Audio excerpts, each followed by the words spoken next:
مجلس ترحیم رکھی تو مرحوم کے لیے جاتی ہے، لیکن اس کا فائدہ دو طرفہ ہوتا ہے، یعنی اس کا فائدہ زندوں کو بھی ہوتا ہے اور جو انسان مر چکا اسے بھی اس کا فائدہ ہوتا ہے، لیکن زیادہ فائدہ زندہ کو ہے، کیونکہ آپ کا نام اعمال کھلا ہوا ہے اور جو مر چکا اس کا نام اعمال بند ہے۔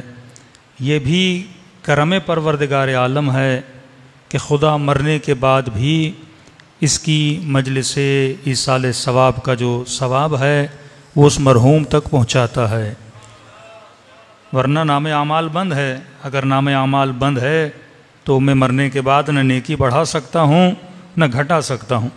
تو یہ کرم بھی امام حسین کا کرم ہے، کیونکہ مجلس کی نسبت امام حسین سے ہے، اور جسے خدا نے اذن شفاعت دیا وہ ذات بھی ذات حسین ابن علی ہے۔ تو حسین کے صدقے میں مرنے والے کو ثواب ملتا ہے۔ علماء فرماتے ہیں یہ ایک عجیب حقیقت ہے کہ انسان ہر حقیقت سے مکر سکتا ہے، لیکن موت کی حقیقت سے کوئی نہیں مکر سکتا۔ وہ شیعہ ہو، سنی ہو، مسلمان ہو، ہندو ہو، مسیحی ہو، کسی بھی مکتب سے تعلق رکھنے والا بندہ ہو، ہر انسان کو یہ یقین کامل ہے کہ مجھے موت آنی ہے۔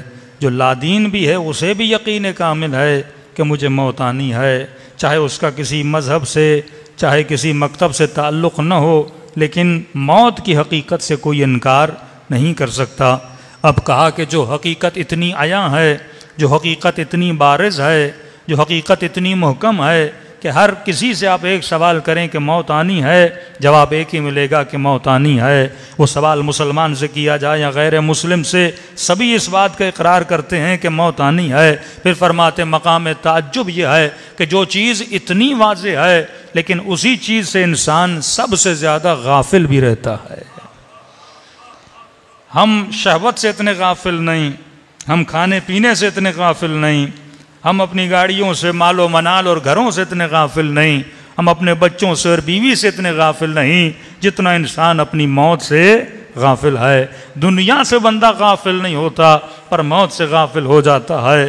اب پیارا جملہ میرے معصوم نے فرمایا اب سوال یہ پیدا ہوتا ہے، بندہ توجہ دینا بھی چاہتا ہے لیکن پھر بھی موت سے غافل ہو جاتا ہے۔